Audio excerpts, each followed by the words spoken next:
our respected lecturer and fellow viewers. When we think of forensic, we often think of fingerprints, DNA profiling, or physical trauma.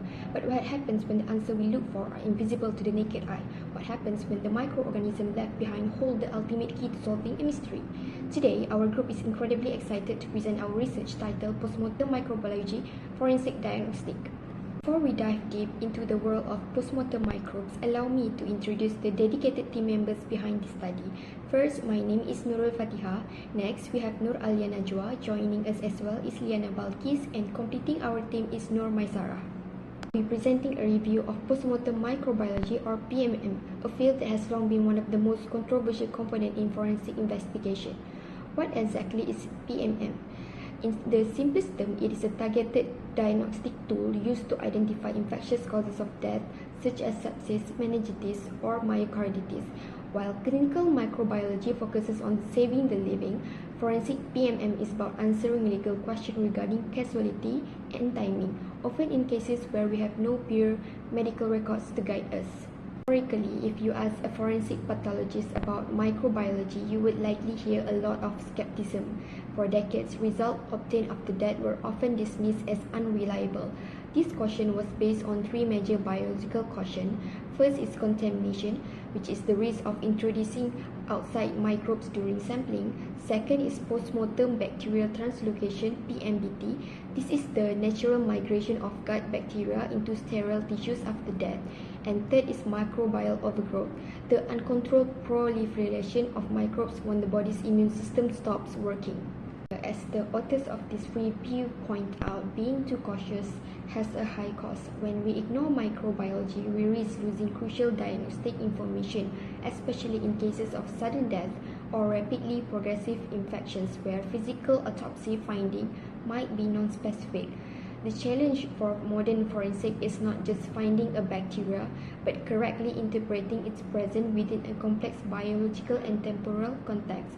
We must figure out if that bacteria actually caused the death or simply grew there after the person died. And we rely on culturing, basically trying to grow germs in a petri dish. But as we enter the microbiome era, we realize that method has major blind spots. If a person was on antibiotics, the germs might be dead and won't grow even if they were the cause of death. Now we use molecular tools like PCR, which look for the DNA fingerprints of the microbes. This allows us to see the thanatophore, which are the germs inside the organ, and the necrobiome, which are the germs on the outside. It gives us much more complete picture of the body's microbial state after death. My name is Nur Alia Najwa, and I will continue with the methodology. Postmortem microbiology, PMM, is a targeted diagnostic tool. It determines whether the cause of death is through infection using microbiological testing after death. PMM is used when infection is suspected or when autopsy findings are unclear. Examples of cases are sepsis, meningitis, encephalitis, sudden and unexplained death, and cases involving vulnerable individuals like children. This method uses aseptic technique, which is a strict sterile procedure to minimize contamination and to reduce postmortem bacterial translocation, PMBT. Sampling should be performed as early as possible after death, as short postmortem interval PMI can improve reliability. Location of sampling involved main body fluid such as peripheral blood, where femoral or subclavian vein is taken. This is the best blood sample as it has a lower contamination risk. Cerebrospinal fluid is used for meningitis or encephalitis. Pleural and pericardial fluid used especially in sepsis or inflammation cases. Sampling of internal organ is known as deep tissue sampling. Example of the organ are spleen, liver, lungs, heart, and brain. This organ can help to confirm whether the infection spread inside the body before. The analytical laboratory method involves culture-based method where bacteria from the body sample is grown in the laboratory to detect living bacteria. This method allows the identification of active pathogens that cause disease and allow antibiotic sensitivity testing. However, the limitation is that not all microbes can grow in culture, and the results may be affected if antibiotics were taken before that. Also, longer PMI can reduce the reliability. Molecular method is to detect microbial genetic material. First is PCR, which can detect specific bacteria or virus. 16S rRNA sequencing can detect many types of bacteria, and metagenomic sequencing can detect bacteria, viruses, and fungi. The advantages is that it can detect microbes that cannot be cultured and works even if antibiotics were given before that. However, it does not confirm the cause of death. Therefore, a forensic interpretation framework is needed as the detection of microbes alone does not confirm that the infection caused death. PMM finding must always be interpreted within a multidisciplinary forensic context, and there is a need to consider contamination, PMPT, and postmortem interval effect. Now, I'll present to you the results results of our study on postmortem microbiology in forensic diagnostics, focusing on its diagnostic value, the technologies applied, and the challenges in interpretation. The diagnostic value in cause of death attribution provide crucial support in determining the cause of death. Meanwhile, findings on prominent technologies correlate with evaluation of current technologies for future. And despite these advances, there is also interpretation challenges in PMM that affecting postmortem biological findings. Now, I will focus on the diagnostic value of postmortem microbiology in cause of death attribution, particularly in cases where autopsy findings are non-specific. Its diagnostic value is maximized in central nervous system infection, where microbiological results gain weight when supported by pathological features such as meningeal inflammation or encephalitic changes.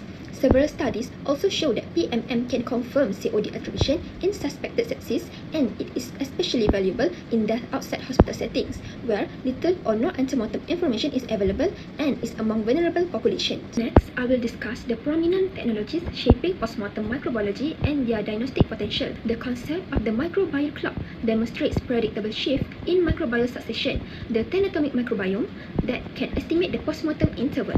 However, routine application remains limited by confounding factors like temperature, humidity, and body position.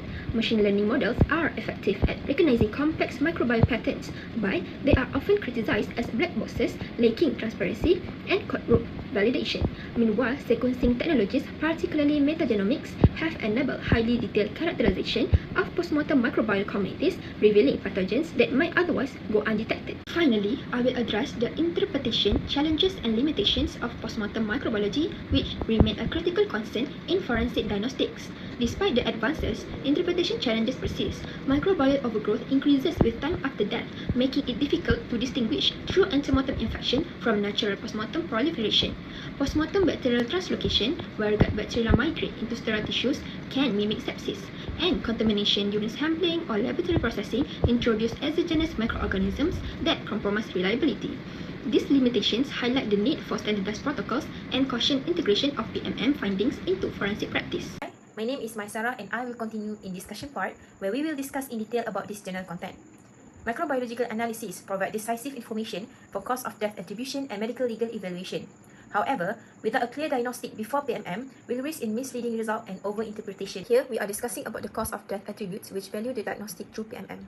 The first one is sepsis, which is a life-threatening response to an infection, triggering a chain reaction throughout the body, potentially leading to tissue damage, organ failure, and death.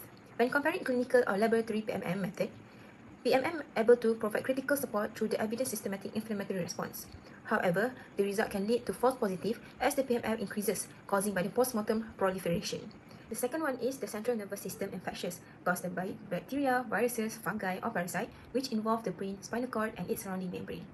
CNS infection, which include meningitis, caused by the sudden death and can have a clear microscopic finding in autopsy when using the conventional method. Making the PPM is one of the important diagnoses for the CNS. Sample usually from the cerebrospinal and brain tissue in order to identify cause of the death.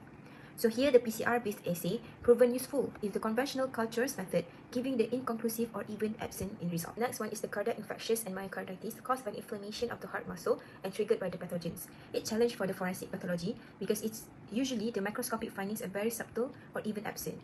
So here the PPM play a decisive role which they are able to identify its etiologies. Last but not least is the viral and non-bacterial infections which involve the pathogens like viruses, fungi and parasites that cause sudden unexplained death. Here, PPM able to recognize contributors to sudden and the unexpected death, mainly underdiagnosed patients, through the advanced in molecular diagnosis, which is the detection of viral agents in the postmortem samples. The next discussion is about PMM in emerging the forensic application.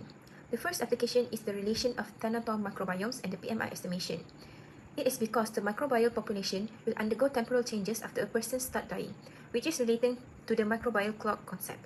The microbial composition are different across the anatomical sites, and also its patterns are predictable only under a controlled condition. However, it can influence by a temperature or even a body position. Able to help in tracing evidence and forensic identification. It is because the exposed surface able to reflect environment-specific characteristic, which is named as the microbial signature, which associate between individuals and location. However, the absence of standardized database making it limitation as only to supportive information rather than definitive identification evidence. Then, the specific application through environment.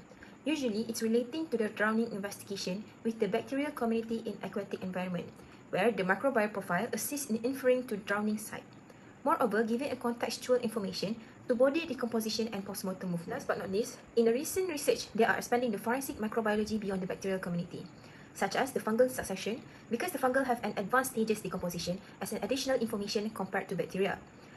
Then, the microbial VOCs also has its potential as an indicator of decomposition stage and processes. Mentioned in this journal, one of the research gap is PMM method, lack of standardization and low in legal implication. The variability in sampling site and analytical method causing its reproducibility limitation across study and casework, causing the evidence value end up only not to scrutinized in court. So, the absence in standardized protocol causing undermined admissibility and with postmortem microbiological evidence. To end our research, this journal explained that PMM can significantly contribute to cause of death determination, particularly in infection-related and sudden unexpected death. At the same time, advances in molecular biology and AI offer a new opportunity need to be used cautiously and evidence-based. Acknowledging both its potential and limitation, forensic practitioner can employ PMM as a meaningful component forensic diagnosis rather than replacing it. That's all from us.